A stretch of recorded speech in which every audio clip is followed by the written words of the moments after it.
As a medium, zombies can convey mostly anything: loss of humanity, bodily decay, the monsterification of humans, and it's been done time and time before with a handful of zombie films that have come out this year alone. As Kyle Bishop states in his article, Dead Man Still Walking, zombie cinema has always represented a stylized reaction to social and political injustices. Within that definition, we can look at one unlikely zombie movie: Get Out. While Get Out isn't traditionally claimed as a zombie movie, several themes and aspects about the film can be argued that it is. Zombies at their most disgusting point check off all the boxes for a body horror film: transformation, gore, the abject, as we see in Night of the Living Dead. Zombies at their most humane, however, present us with the social commentary we see in Get Out. These two films, with two wholly different approaches to the body horror genre, are able to connect with their use of zombies, and with Night of the Living Dead in particular, the social commentary on Black lives within society.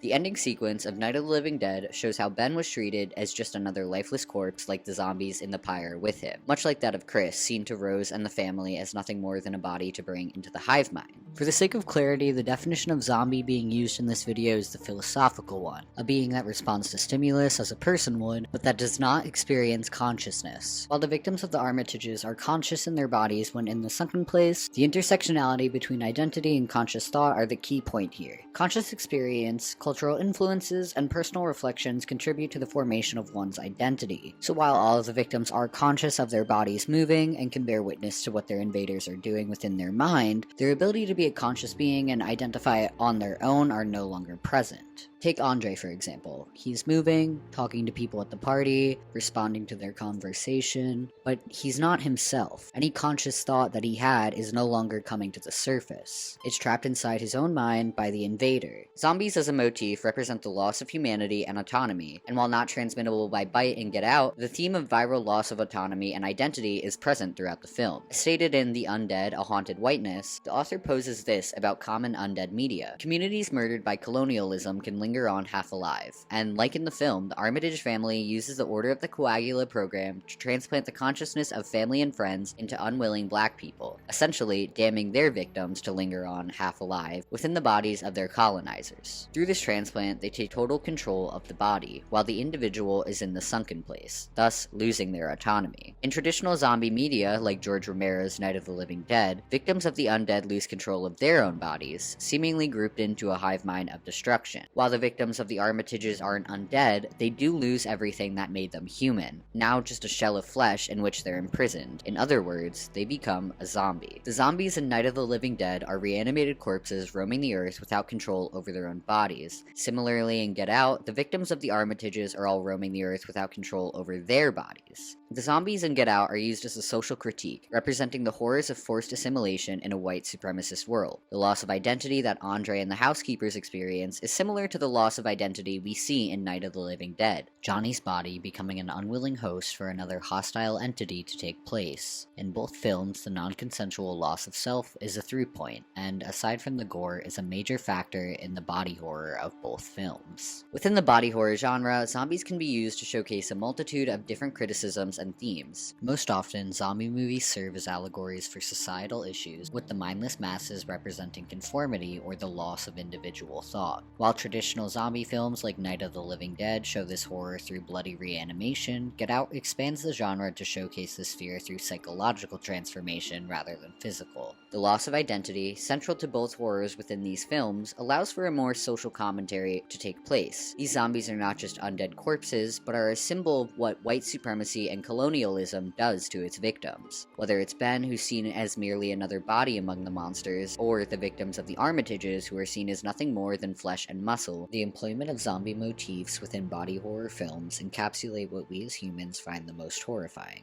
loss of identity.